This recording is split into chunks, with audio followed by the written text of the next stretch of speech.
This is a 10 out of 10 personal statement designed to get you into the course you want. And in this video, I'm going to reveal the 3 underlying principles that make this personal statement so very effective. In case you're new here, I'm Raj. I work as a careers consultant at the University of Cambridge.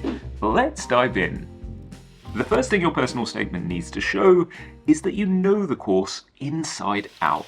Why is this important? Because the worst case scenario for admissions teams is that you get on the course and then you drop out. It's bad for their rankings and therefore bad for their reputation. So by showing that you know the course inside out on your personal statement, you show that you're a low dropout risk because you've thought about the parts of the course you're excited about, the options you're going to take. So with that established, let's look at how you can do this on your personal statement. Option 1 is to talk about a recent paper or article by a person who's teaching on that course and how that might link to something that you've studied. Like this. My interest in pursuing a Digital Humanities MPhil at the University of Cambridge is informed by its position within the CDH Interdisciplinary Research Centre. Sitting at the intersection of sociology, economics and culture, the centre, and therefore the MPhil, offers a breadth of expertise spanning Professor Bassett's paper on digital culture in modern spaces to Dr Prage's published work on desirable digitisation. This linking of the practical and philosophical featured in my digital culture dissertation at the LSE. My research looked at which digital resources are selected for preservation and how they're made accessible. I mentioned not only 1 but 2 bits of published work to make it feel even more rounded out, and then I make a link between those and something I've already done / am interested in. You can usually find their papers on Google Scholar, maybe on their personal websites, but if they haven't published anything, there's option 2. And that means showing which options or electives you're going to choose in the course and why, and perhaps even what your thesis might cover. Like this.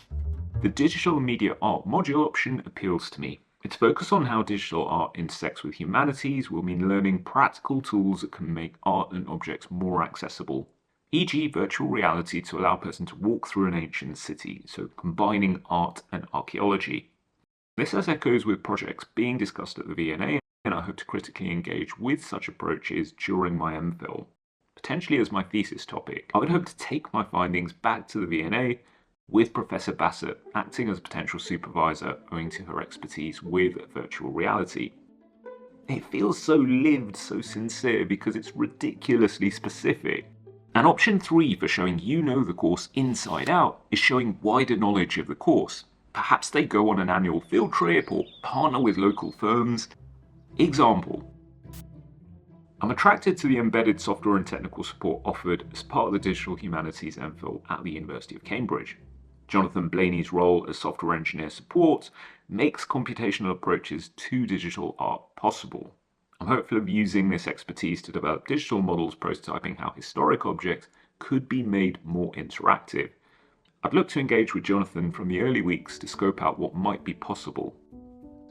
By showing this level of interest and foresight, you sound like an absolute dream to have on the programme. Now, I recommend doing all 3 of these if you can. But even if you just do 1 of these 3, it will feel like you've thought through every aspect of the course, which makes you feel invested, which therefore makes you feel like a really low dropout risk.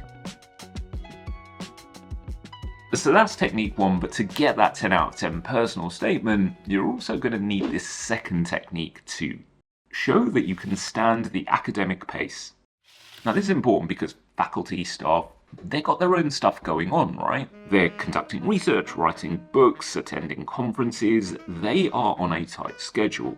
They won't usually factor in time for students who need more support, although they definitely should. But this is why admissions team want to see evidence that you'll be able to stand the academic pace. And here's how you can show this. With 2 modules in Michaelmas term followed by 2 modules in Lent term, the MPhil is structured in a similar way to the last year of my undergraduate degree. To get the most out of that year, I used time blocking techniques to ensure I had sufficient time to complete my literature review for my dissertation, which scored 72. This also ensured I had time to participate in events organised by the Digital Media Society, including debates on the ethics of facial recognition and the right to be forgotten. With similar topics being debated in the events programme at CDH, I look forward to participating fully in the Centre's work alongside my studies.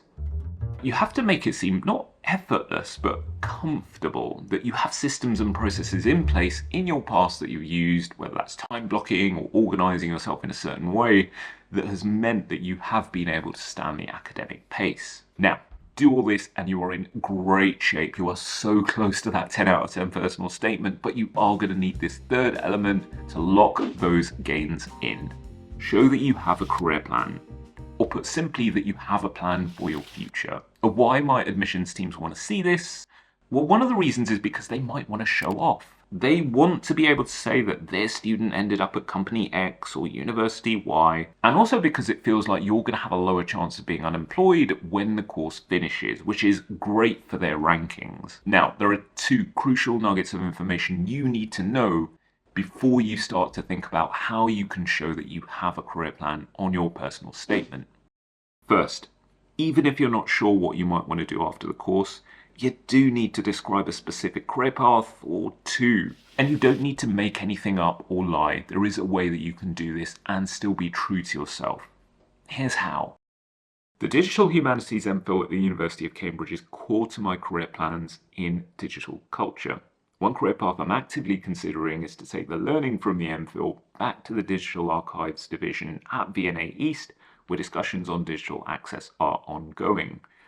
My work there could involve scoping virtual reality as a means to increase contextualization of historic objects.